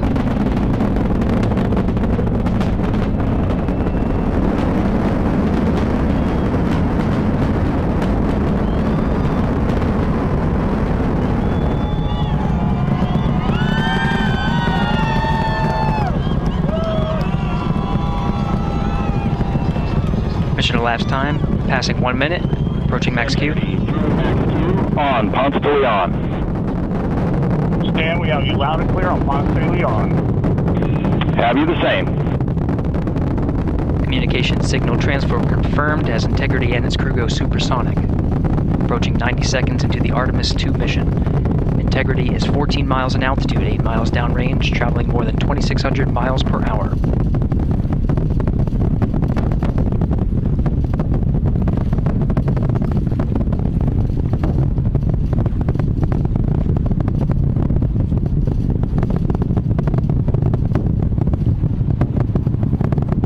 Minute 50 seconds of mission elapsed time, standing by for main engine throttle down to 85%, ahead of solid rocket booster separation, expected at the 2-minute 9-second mark. We see throttle down.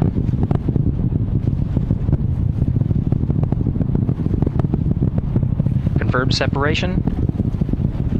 Main engines throttling up, guidance converged.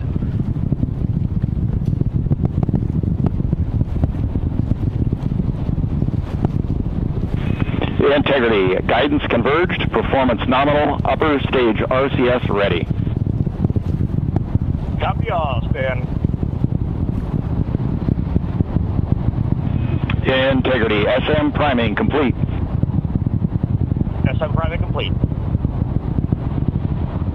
2 minutes 45 seconds of mission elapsed time into the Artemis II mission. Thrusters on Integrity and upper stage confirmed in a ready state, ahead of service module fairing separation.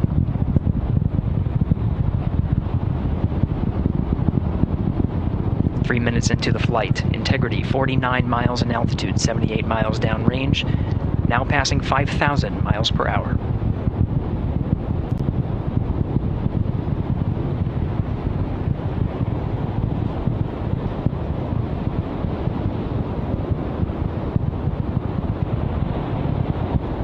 Standing by for launch abort system jettison.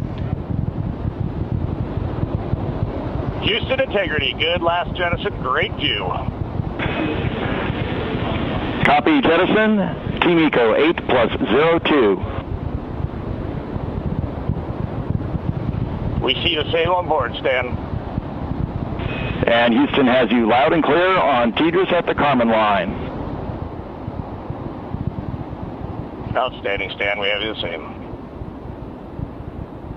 3 minutes 50 seconds into the flight of Artemis II, Wiseman, Glover, Cook, and Hansen cross the boundary to space with good comm checks.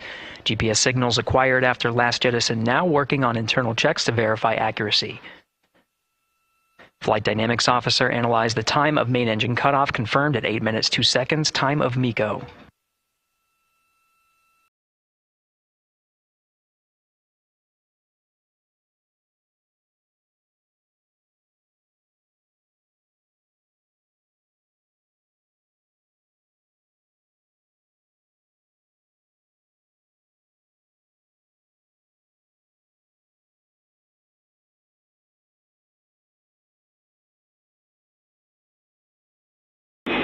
Integrity, GPS processing. Outstanding, Stan. We see the same, and we have a beautiful moonrise. We're headed right at it.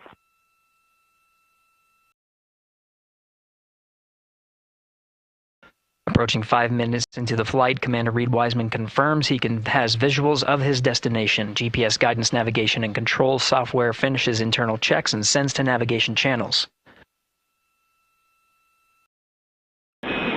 Integrity, 3 engine press.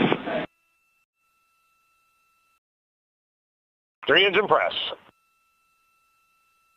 On time, now passing 5 minutes 20 seconds of mission elapsed time into the Artemis II mission. At this point, 3 good main engines are all that's needed to carry Integrity to a nominal main engine cutoff target. Though at this time, we're seeing 4 good engines here in Mission Control Houston. Integrity, 75 miles in altitude, 330 miles downrange, approaching 10,000 miles per hour.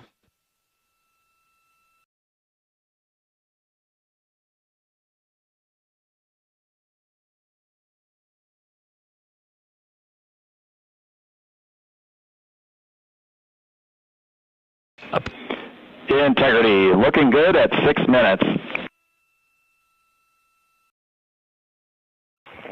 Same on board, Stan. Good trajectory and engine performance.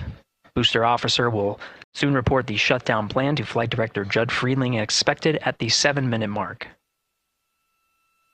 Integrity, 78 miles in altitude, 460 miles downrange. Integrity, expect nominal shutdown. Integrity copies nominal shutdown.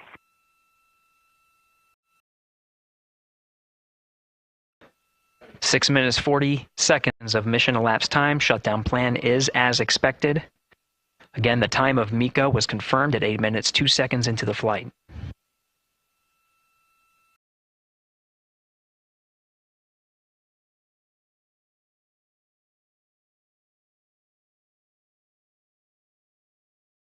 Seven minutes of mission elapsed time. Throttling down as we approach the abort once around option. Milestone at the 7-minute 30-second mark. Now 84 miles in altitude, 650 miles downrange, traveling more than 15,000 miles per hour. Integrity, AOA open. AOA open. The window is now open for an abort once around option that would target splashdown in the Pacific Ocean. Still following nominal ascent at this time.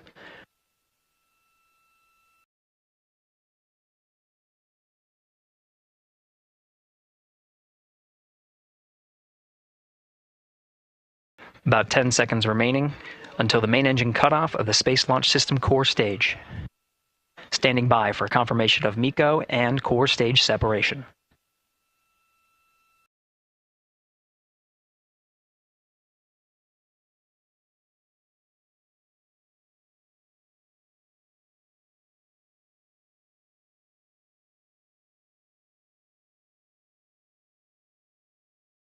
Integrity and nominal MECO, core stage separated.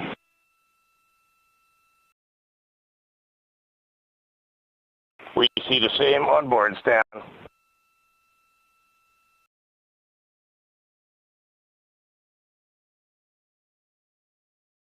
Eight minutes, 40 seconds into the flight, we have a nominal main engine cutoff heading in the right trajectory on the way to swing around the moon.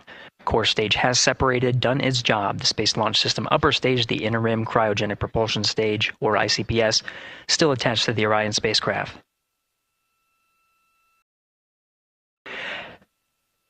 Nine minutes of mission elapsed time. Integrity crew of Reed Wiseman, Victor Glover, Christina Cook, and Jeremy Hansen now in orbit around the Earth at the beginning of their journey to the moon.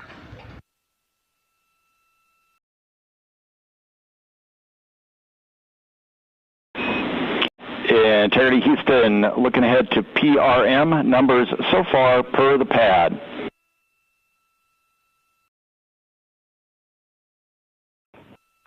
Copy that, Stan. Numbers for the pad.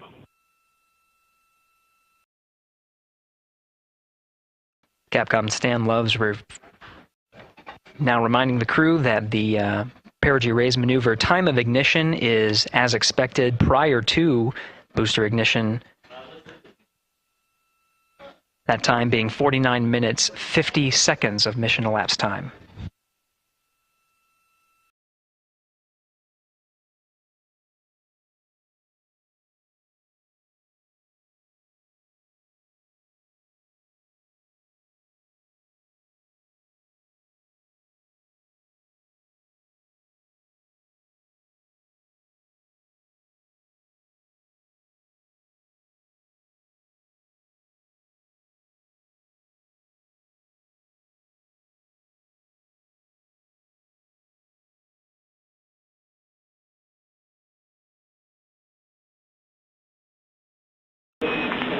Integrity, good. Neds deploy.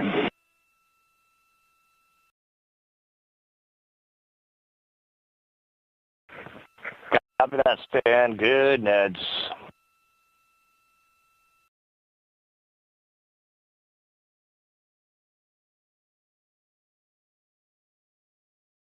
And Integrity Houston for PWD setup. Just a reminder, halfway open on the secondary. We copy that, Stan. Halfway open.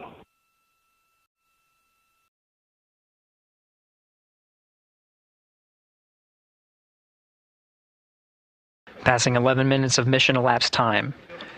overhearing the conversation between Capcom Stan Love and Commander Reed Wiseman, already passing some milestones. We have a good nozzle extension deployment system. That is confirmed. Complete. We also have the visors are confirmed up. Now past the dynamic phase of flight, that is ascent. Their launch and entry suits that provided them an extra layer of protection. Now not as needed. They're going to raise those visors.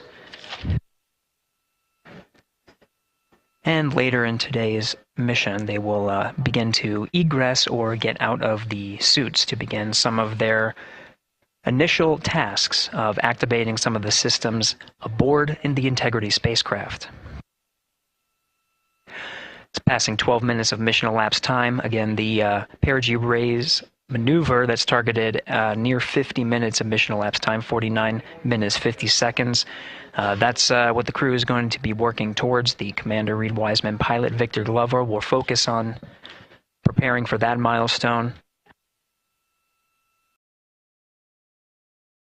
In the meantime, mission specialist Christina Cook and Jeremy Hansen will start some of the activation of environmental control life support systems. You may hear confirmation of their activation over the Orion to Earth communication network. Houston, C3 aux power back in auto. Copy C3 aux, and we're 2 minutes to maneuver.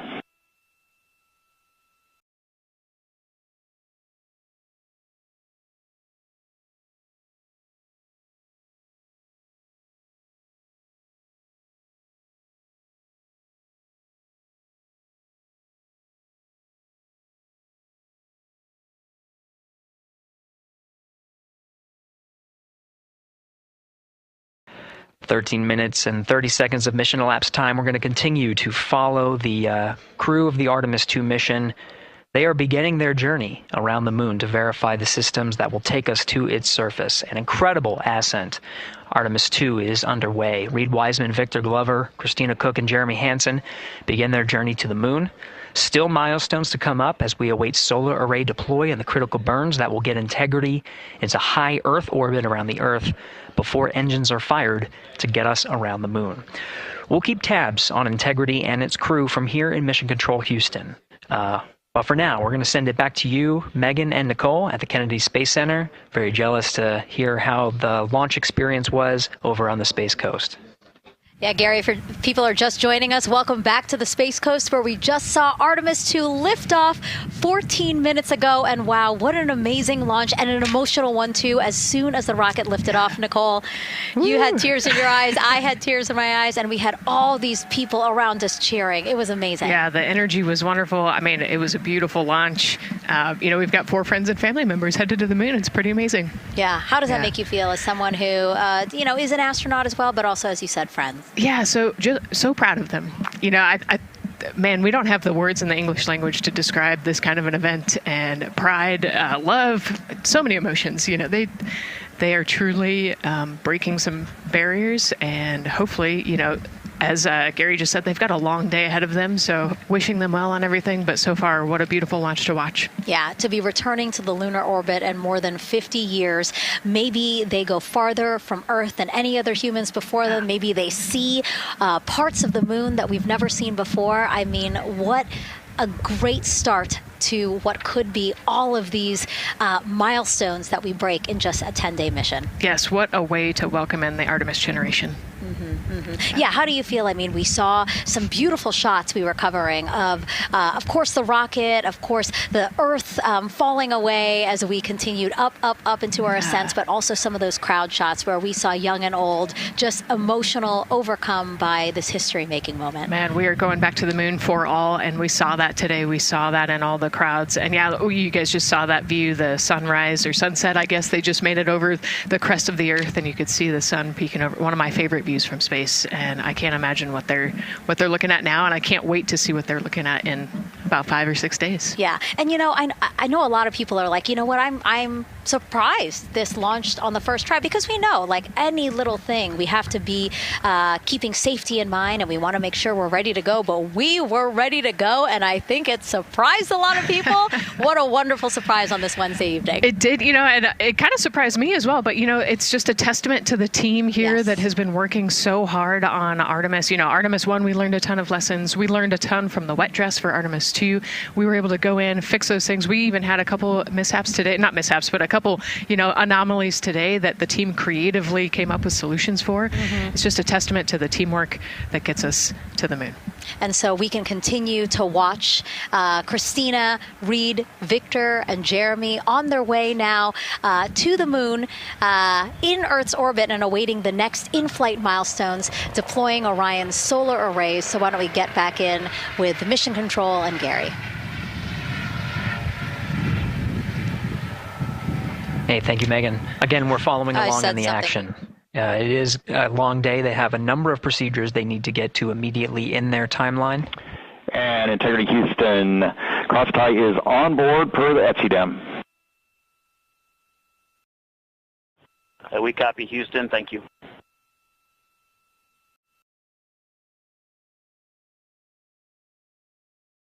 Cross-tie referring to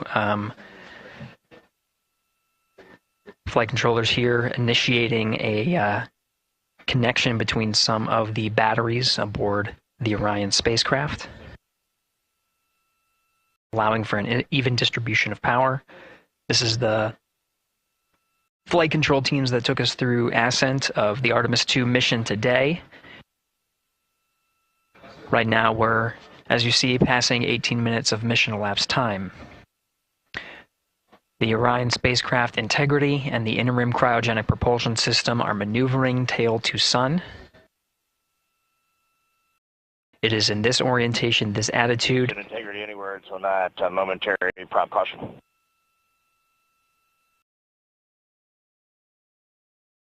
And Reed, no action, we're looking at it.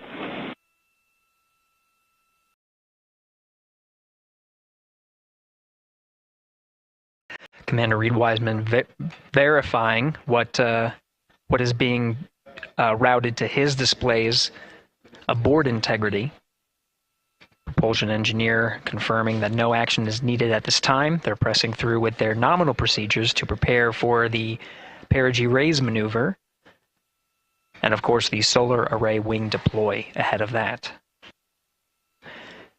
The solar wing deploy is a critical milestone. We'll continue to have our coverage follow the mission until that deployment.